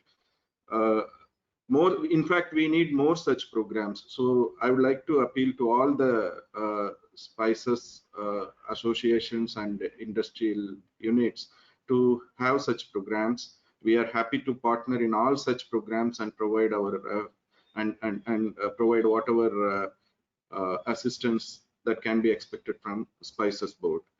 So this is about quality issues. Then talking about the main challenge of tackling COVID-19. Across the value chain, we are expected to have well-drafted SOPs, and we are expected to follow those SOPs. Only then we can achieve the important requirement of ensuring safety of all stakeholders, because we all know that the safety of human being comes first, and be it at the production centers or fields, be it at the manufacturing units premises, the paramount importance is to ensure the safety of all stakeholders. So we need to gear up on this. So in all these supply chain points, we have our SOPs already in place. Almost all the major industrial units, they have these SOPs, and in that we need to integrate now measures to address the COVID-19 situation. And where there are various guidelines which can be relied upon to arrive at a proper SOP in this regard. And another thing is our markets have been partly disrupted. Services of support services to the exports have been disrupted partly. We have to regain the full functionality in these regards, so as to reduce the turnover time in exports. This is one important factor which we need to ensure. The turnover time has increased in exports after this COVID, which needs to be brought back, which needs to be reduced, so that we will be in a better position to satisfy and convince our customers or importers. So this is about challenges. And talking about some of the initiatives, already Ramashri ma'am has touched upon various initiatives that has come from Spices Board side and from the Government of India. And Government of India is leaving no stones unturned to address the needs of the export sector, needs of the exporters in general, and the spices sector in particular. And Spices Board also is ever ready to address whatever be the requirements. We are in constant touch with the exporters. We are trying to address their problems.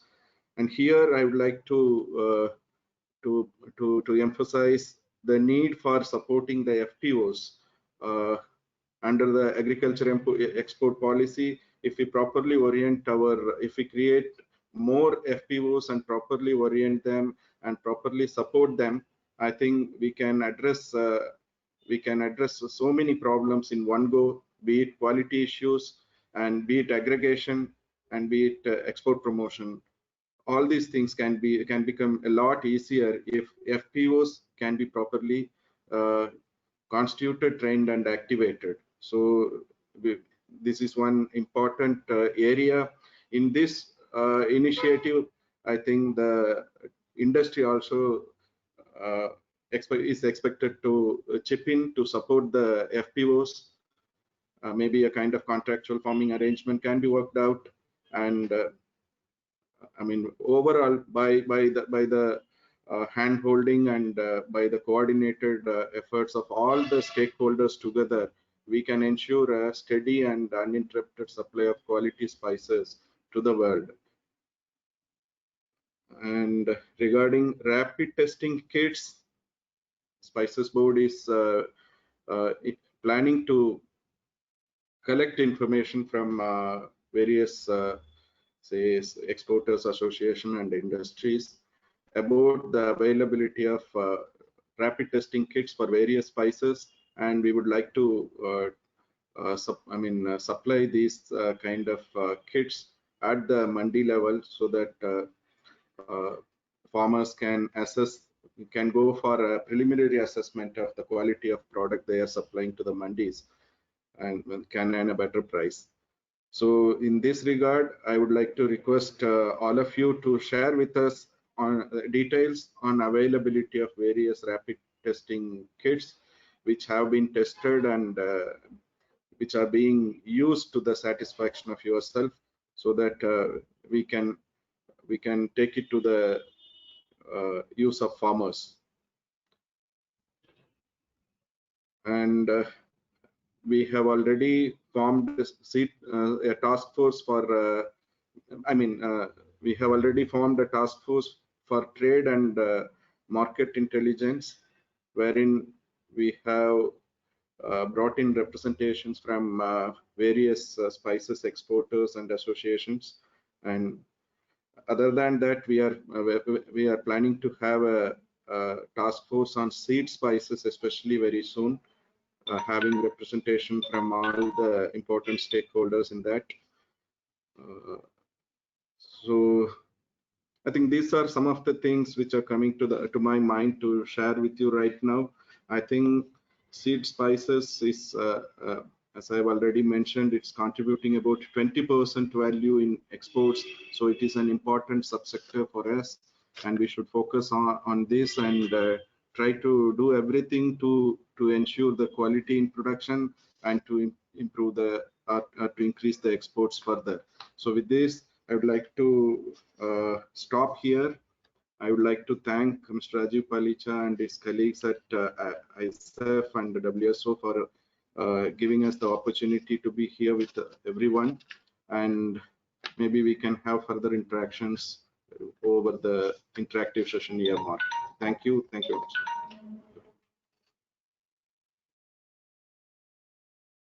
Yeah, thank you, Mr. Satyan, for the inputs.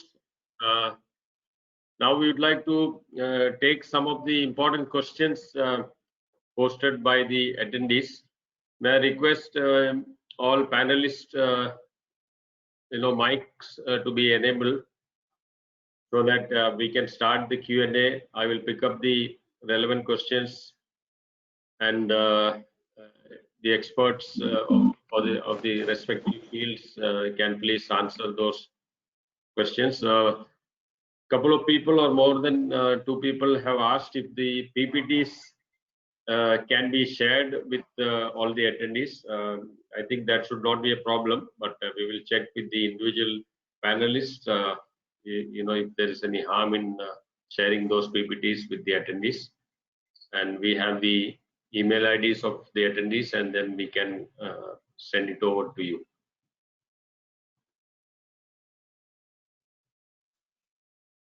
One question by Koski Monuka from the Northeast is, what are the major challenges in India regarding seed spices cultivation in Northeast India. So if the panelists are online, can I request Ramashri ma'am to answer this question, please? What are the challenges for increasing seed spices cultivation in the Northeast? Hello. Yes, ma'am. Please go ahead. I request the attention of Dr. Lal also. Hello. Dr. Lal is in the line then? Unfortunately, I don't think Mr. Lal is on. Dr. Lal is online. I think there is some connection issue with him.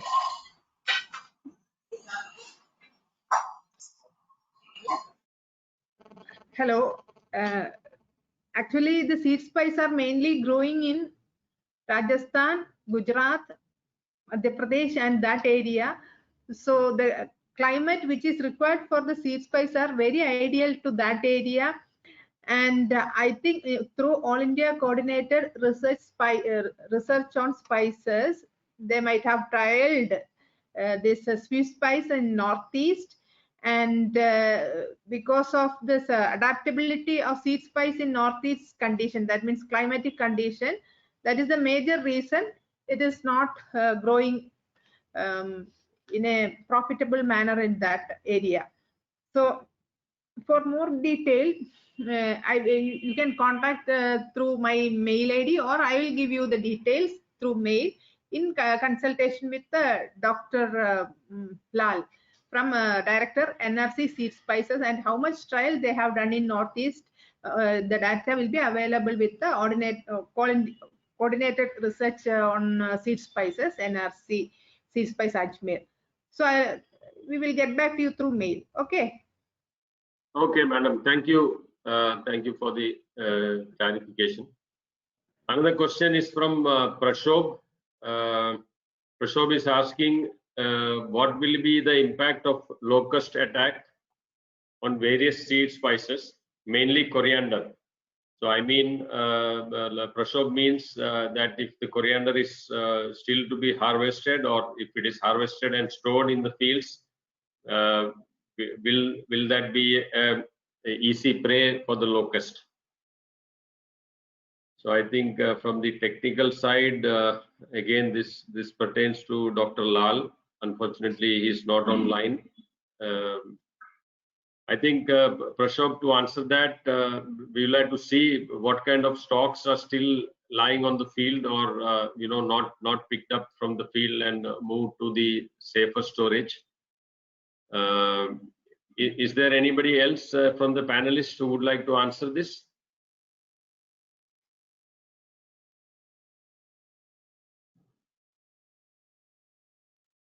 Moses, can you enable all the panelists' mic, please? This is the Q&A session going on. Hello. From the from the report, it is very clear that none of the method helped to reduce the effect of locust. So the better it is that early harvesting, if it is matured, early harvesting is the best method. So far, no method is successfully implemented to resist locust.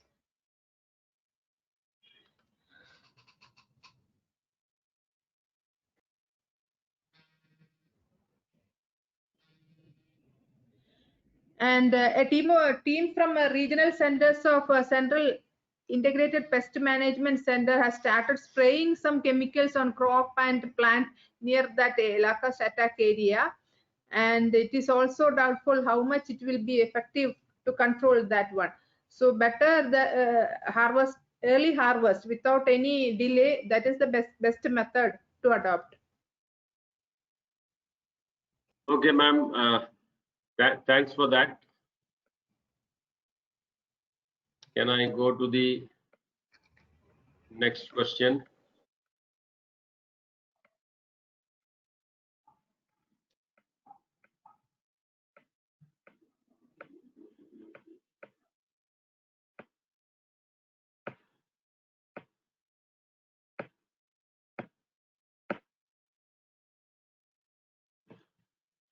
The next question is from Raghavan Iyengar.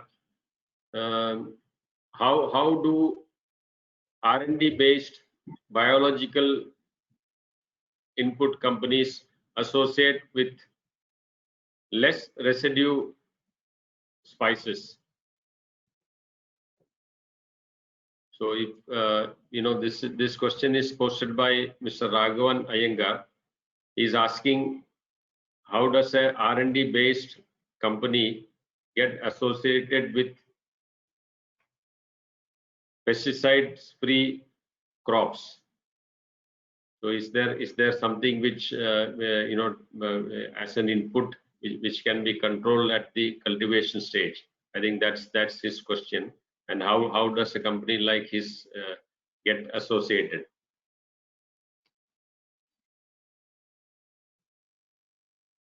This private R&D, if the private R&D is producing some good biological control or pesticide, for collaborating with the National Research Institute for field trial, and then only the research institute will recommend that particular product to the farmers. Otherwise, it is not possible to recommend from the government side to use that particular product, whether it is a biocontrol or biopesticide or a fertilizer, whatever it may be. So before that, they have to contact with the regional, whether it is, if they have prepared for any spices, they have to contact the concerned research department or agricultural university to do an adaptive trial in the controlled condition in the research station. Then only it will be recommended by the government to the field or through the agriculture university or whatever, maybe to the farmers. That is the normal procedure. Thank you. Okay, thank you, ma'am. Next question is, based on some government support. I think specifically Mr. Satyan may be able to help. Is there a possibility to increase the percentage of staff in the regional offices of Spices Board?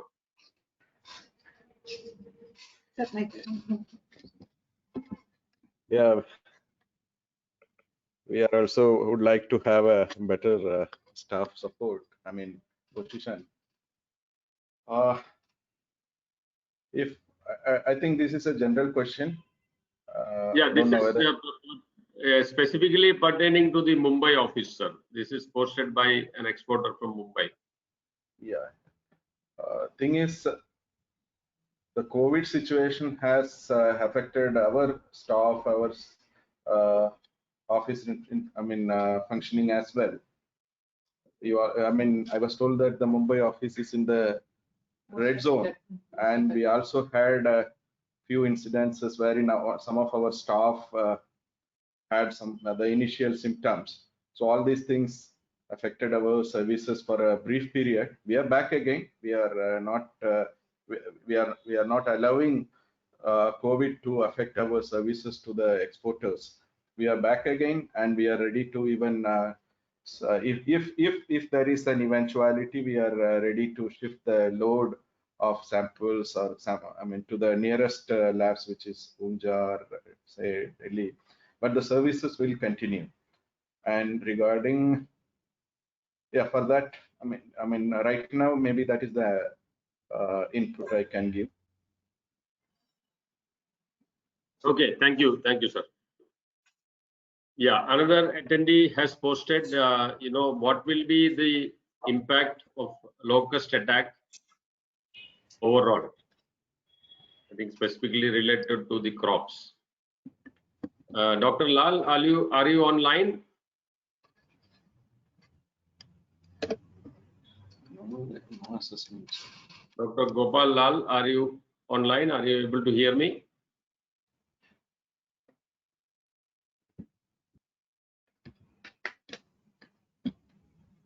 Anish, would you like to answer this question about the impact of the recent locust attack, maybe in general, if not specific to the spices grown in that area? Ji Rajiv ji. So I will also kind of answer the question regarding the coriander impact on coriander. Our observation is that most of the coriander crop had been harvested before the attacks happened. I think coriander being a slightly sensitive commodity, if it were stored, it has been already moved to safe storage locations in most cases. So I don't think locusts have had an impact on the coriander crop per se. In general, in most parts of Rajasthan and MP and Gujarat, where these attacks have currently, as in these swarms have currently entered, the fields were dry. As in this is peak summer season, most areas did not have any crop standing over there. At least in the areas where we are operational, we haven't really seen any issues with the, as in even if there were swarms which flew by, they did not really impact anything. What has to be seen in, and which is where the different scenarios come in, that if these swarms are not if they are not controlled, if they are able to go back and breed again and then come back again in, let's say, July or August, when you've got the entire kharif crop standing, that might be a situation which might lead to major scare for everyone who's involved in the agriculture industry. It is said that most of these swarms will go back to Rajasthan, in the drier parts of Rajasthan, in the desert area, and then they will breed. We will have to actually frankly see what happens after that. And I think some of the technical experts will be in a better position, but we are just crossing our fingers and hoping that that is not the situation, that there is another round of attacks. We've already seen, this is the second one. We've seen one round in February, March. This is the second one, and the third one, if it comes when the kharif crop is standing, could lead to disaster for the agriculture industry in general. Yeah, thank you, Anish. Thank you for the inputs. We have another question from Mr. Ranjit Padranki. He is asking if there is any provision of grants, basically working capital, to be provided to FPOs dealing with spices for setting up small and medium scale processing units to value add and market their produce.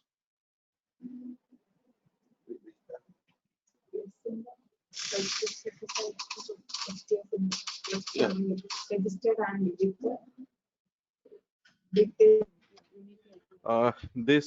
We have a scheme. I mean, if the FPO is formed, or if a spice producer society is formed, and we have a scheme to support them for this purpose. So maybe they can come to Spices Board, or they can contact the nearest Spices Board office to get the further details. There is a scheme. Okay, thank you.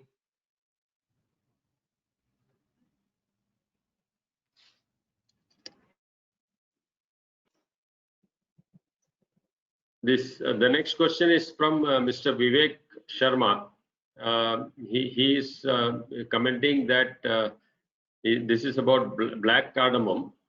The general perception is that black cardamom is free from any pesticide residue, and since it's grown there, mostly naturally, is there any program to educate the farmers in that area, to educate about the pitfalls of using pesticides and further deteriorating the quality in the long run? Yeah, I'll give the initial inputs. I think he's talking about large cardamom. Yes, large cardamom. Yeah, as he has already mentioned, large cardamom is grown in Northeast, including Sikkim, and mostly it is organic cultivation. They don't use much, pesticides. It's a family labor, small homestead kind of cultivation mostly. So that is the advantage. And so we can straight away provide marketing opportunities and branding for these things. And regarding facilitating farmers and creating awareness, the board has QITP programs, and I think Ramashri ma'am will be in a better position to talk about that. I'll give it. Normally, large cardamom is mainly concentrated in Sikkim, Arunachal Pradesh, and little bit of Nagaland, etc. So the major hub is Sikkim, and Sikkim is already organic by default. So there is it is an organic state, and there is stringent regulation for spraying of pesticide. So any exporters can depend upon that black cardamom from Sikkim region. And in Arunachal, board intervention is there for quality improvement training program, and schedules are there, and they are not much using any that means red pesticides there.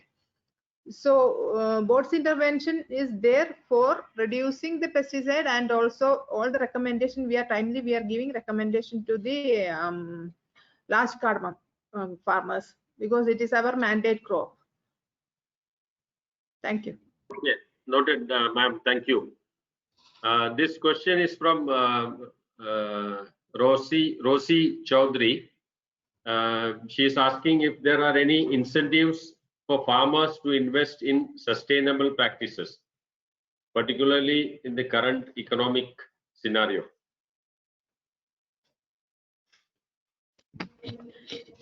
Hello. Board is Yes. implementing one scheme for organic certification program. So they can, if they are strictly ready to adhere all the organic practices, they can apply to that particular scheme implementing by Spices Board. And this organic certification scheme is applicable to all spices. So I don't know from where she is coming, and she can contact the nearby Spice Board office for that, for more details. Thank you. Okay. Okay. Thank you, ma'am. I think we have overshot our time allotted for this session, and it's time for us to wind up. May I thank all the panelists who have taken out their time and planned for this session. Rajiv bhai, I have one small question. Yes.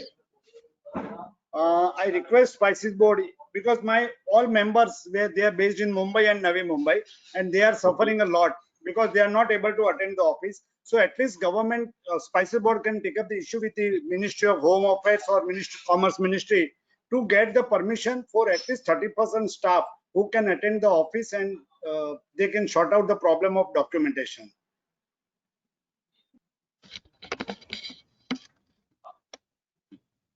Hello. Yeah. I think the Home Ministry has already provided enough guidelines on this, and it is now rests with the local authority to issue such passes. The local authorities can very well issue such passes for labor force to reach their production sectors or manufacturing units where they are working. These are very much possible. Of course, it is to be issued and decided by the local authorities depending upon the local situation, local COVID-19 situation. Sir, in Mumbai and Navi Mumbai, local authority, that is the state of Maharashtra state government, they are not allowing exporter members to attend the office with 30% staff. Okay. Maybe we can take up the matter with them. We can refer the matter with them with a request that their decision may be reconsidered, and maybe they can allow they can start reissuing such passes. This can be taken up with them. But there is, there is enough provisions as indicated in the guidelines by Ministry of Home. Only an enabling direction by the local authorities is required now for that. Okay, sir. Okay, sir. It will be great if you can intervene and maybe issue a letter which will be of very high value. Yeah, kindly give us the details through a mail. We will take it up. Okay. Okay, sir. Okay, sir. Sure. Definitely. Thank you. Yeah. With that, we come to a close. Again, thanking the most important people, the attendees of this program organized by All India Spices Exporters Forum. We look forward to arranging such webinars with subject specific sessions. And again, many thanks to the eminent panelists for their groundwork and preparations for this webinar.